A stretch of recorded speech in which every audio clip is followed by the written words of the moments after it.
The average guy now that's in his 20s is barely getting laid, can barely find a girlfriend. Women's standards are too high. They make their own money. They don't need to be saddled with an average guy anymore. So I foresee this is just a perfect storm. When men have a reproductive problem and can't get laid, they find ways around it. I do foresee that like sex robots will be a thing soon, within the next 50 to 100 years. And with women, we don't have the same need for emotional connection to our spouse. Men, we don't care. We just want to get laid, hang out, whatever it may be. They need a lot of emotional connection on their side. So I think this reproductive problem is going to get solved first with men getting their rocks off, whatever. Then down the road, then they'll worry about women getting emotionally fulfilled. But I don't think women will be able to get emotionally fulfilled via AI for hundreds of years. You know what I mean? So where do you think the world's going with just dating and women? Because you just mentioned porn, and you've talked about all these OnlyFans girls, and then I saw Sam Altman was talking about ChatGPT is now going to be able to like talk to you like an adult, and then you're going to have these robots and stuff that are going to be for the sex industry. Like, where do you see all this going? That's a really good question. Number one, I see it getting worse. I see feminism becoming more and more prominent. I don't see women conceding any of the ground that they've taken because, feminism is a product that's been going on since the 1960s. They've been at this for almost 100 years. Yeah. They're not going to concede and start to give back some of the ground they've taken throughout this process, because the sad part is this: even women that are traditional, that are conservative, a lot of them will still say, you know what? I'm conservative, I'm traditional, but I want other women to be able to make that choice. So if they want to be hoes, let them be hoes. Right? Like even conservative women a lot of times will be pro-choice. They won't be pro-life. Right. Right? Because they look at it like, I don't want to infringe on it. The sister Uber Alice, like, I don't want to infringe on another woman's ability to be a 304 just because I'm not. So that communitarian female Uber Alice kind of like kicks in or whatever. So I don't see us putting women back in the kitchen, unfortunately. Even though we should do it, I just don't see them going back to it because, they have an enormous amount of influence and power. So I think what's going to happen, since feminism is going to only become more stronger, this is going to ostracize more men from the sexual marketplace. Marriage rates are going to continue to plummet. Divorce rates are going to continue to stay high or increase. And what I think is a lot of guys are, because the average guy now that's in his 20s is barely getting laid, can barely find a girlfriend. Women's standards are too high. They make their own money. They don't need to be saddled with an average guy anymore, unless they're religious, but most women are secular too. So I foresee this is just a perfect storm where when men have a reproductive problem and can't get laid, they find ways around it. First it was porn, then pocket pussies. I foresee that robots are going to be the next thing for men, because men always find a way to innovate and fix their problems. And obviously a lot of guys have this reproductive problem. Yeah. And I do foresee that like sex robots will be a thing soon. Virtual reality, all that within the next 50 to 100 years. Like I remember when online dating was considered weird. Remember like back in the day, like if you said you met your girl on social media, it was weird. If you said you met your girl on social media or you met her on a dating app, it was like people looked at you crazy. Match.com, people had to hide how they met. Now, meeting online is extremely common. It's not embarrassing anymore. How'd you meet? Tinder. Oh, how'd you meet? Instagram. Completely normal. I predict that will be sex robots in 50 to 100 years. Yeah, somebody was saying that people are going to marry AI at some point.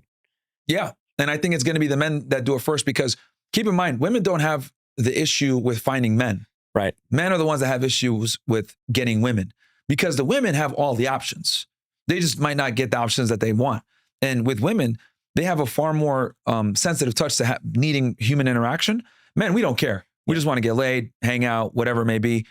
We don't have the same need for emotional connection to our spouse or our female counterpart. They need a lot of emotional connection on their side. So I think this reproductive problem is going to get solved first with men getting their rocks off, whatever. Then down the road, then they'll worry about women getting emotionally fulfilled. But I don't think women will be able to get emotionally fulfilled via AI for hundreds of years. You know what I mean? For us, it might be in the next 50. For them, it's going to be hundreds of years, because they're far more complex with their social needs.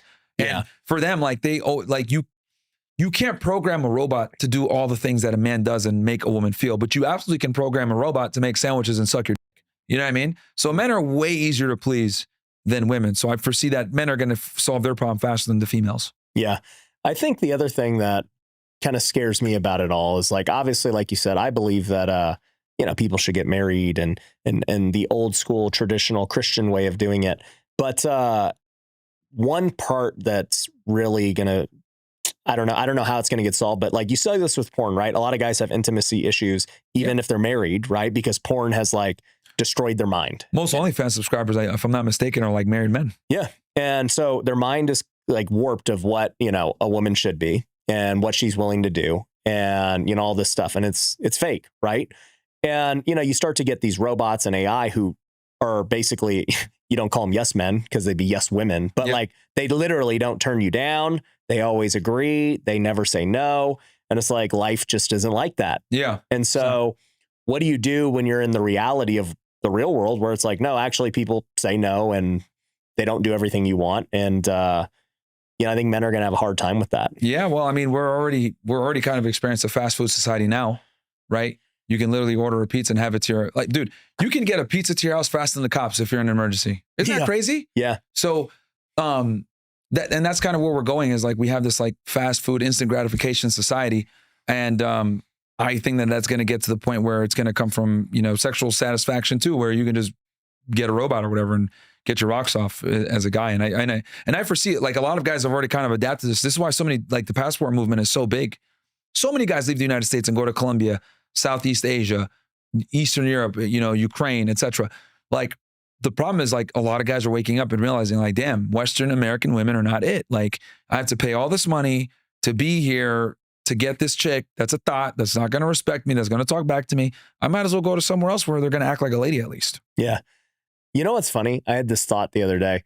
So, you know, I got married super young and it's been great. We just celebrated 12 years and now we got 4 kids. Congrats. And thank you. And it's great. And this is the ideal situation, what you have. Yeah. So this is the ideal situation. You know, we had nothing together when we got married. We built wealth together and, you know, done all these things. And, you know, I meet guys who are older and then they're scared as they get older because like they're starting to make money and they're like, does this girl want me for my money? And, you know, it just starts to create problems later. And I've just been thinking about like, when does it change, right? Because at some point we went from getting married early and like the old traditional values and divorce rates were lower and all this stuff to now we're at where we're at with the things you're talking about. And then I had this like idea. I was like, dude, you know what? The arranged marriage thing kind of makes a little sense. Oh, yeah. Yeah. There's a reason. So, well, I'll add to this too, because we're in our homeschool now. And, you know, all the kids, there's like 16 kids in the homeschool and they're all like employees and friends. And, you know, it's a Christian homeschool and all this stuff. And, you know, you see the kids, they're all similar ages. And I was like, yeah, like I know how that kid's raised by their parents and their family. Like it would be great if one day they came together. And then it just crossed my mind. I was like, that's actually how arranged marriages started. I was like, I see why they did it. Yeah. Like this is going to be a little insensitive. I'm just going to say it. Yeah. The reason why arranged marriages work is because women are stupid. Let me explain what I mean by this. When you leave a woman to her own devices to mate select, what she's going to do, depending on where she is, if she's at her highest value, 18 to 25, what's she going to go for?